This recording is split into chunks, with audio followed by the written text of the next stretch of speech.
He absolutely swept me off my feet.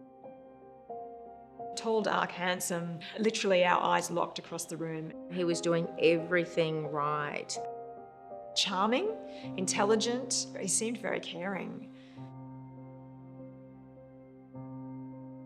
They met in high school.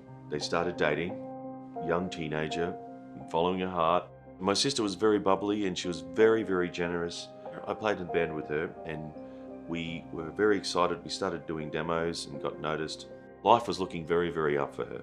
She was 18. She was in this relationship that was becoming stale. She wanted to do the right thing by him and let him know that the relationship was coming to an end. She always said, "He's not going to hurt me. It's as if he would ever hurt me."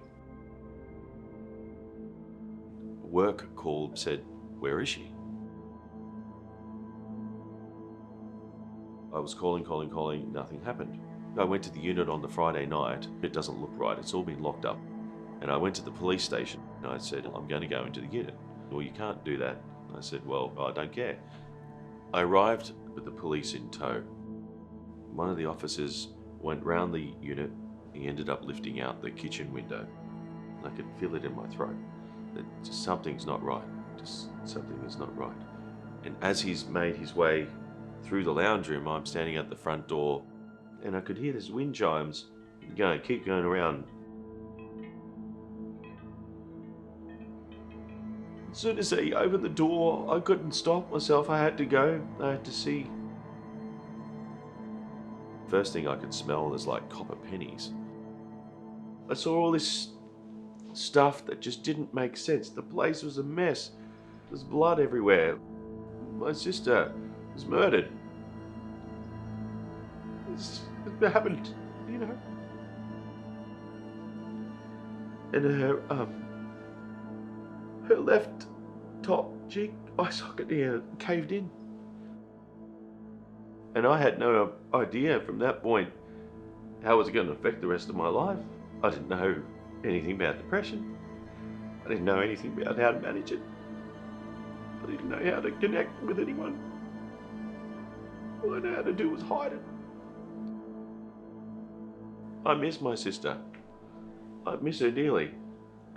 I kept calling her phone just to hear her voice.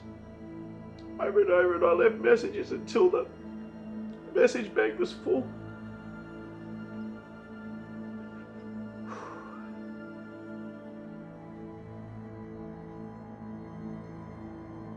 There was other forms of abuse happening all at the same time. Anytime I asked about him, there was a happy story. There was nothing dead set obvious. I didn't know what I was looking at. Half the family didn't know what they were looking at. More importantly, she didn't know what she was looking at.